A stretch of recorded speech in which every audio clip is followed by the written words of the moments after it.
Sah wali yang namanya tertera di Lauhil Mahfuz sebagai penghuni neraka. Ada seorang sufi bernama Syekh Abdul Aziz Ad-Dabbagh. Beliau dalam kalangan tokoh tasawuf termasuk ulama kelas atas, wali minauliyaillah, ahli ibadah. Suatu ketika malaikat melihat namanya di lembaran kitab Lauhil Mahfuz ada dalam deretan penghuni neraka. Melihat hal tersebut, malaikat merasa kasihan dan mendatangi Abdul Aziz Ad-Dabbagh.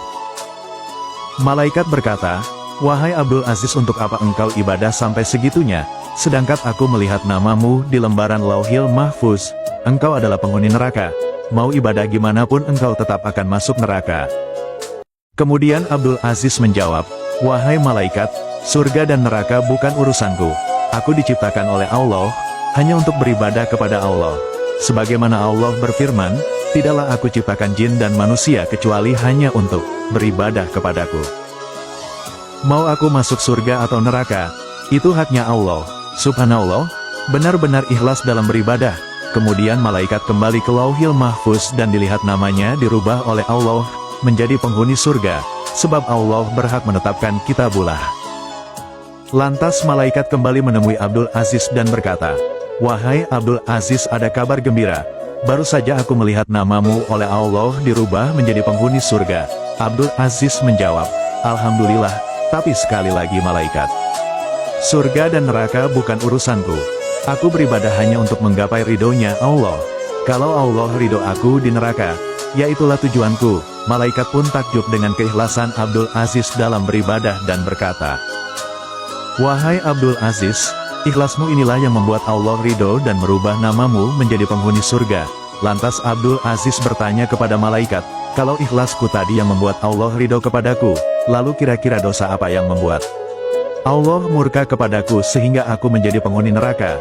Kemudian malaikat bercerita, "Engkau ingat ketika engkau masih kecil, ketika umurmu sekitar 15 tahunan, engkau ingat ketika engkau tidur di kamar tidurmu, kemudian engkau mendengar suara langkah kaki ibumu, untuk menyuruhmu membeli sesuatu di pasar.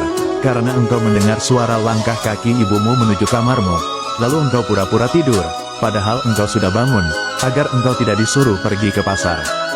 Ketika ibumu membuka pintu kamarmu dan melihatmu masih tidur, ibumu merasa kasihan dan tidak jadi menyuruhmu ke pasar, sebab engkau bohongi ibumu. Allah murka dan menjadikan namamu sebagai penghuni neraka."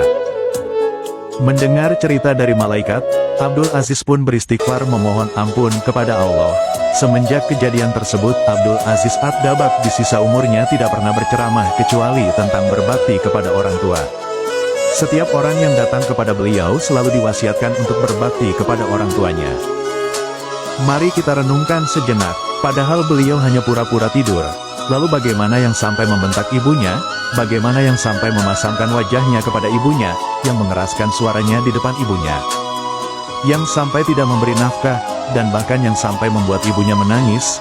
Bagaimana kira-kira nasibnya? Mari kita bersama-sama untuk lebih berbakti kepada orang tua kita, baik masih hidup ataupun yang telah wafat.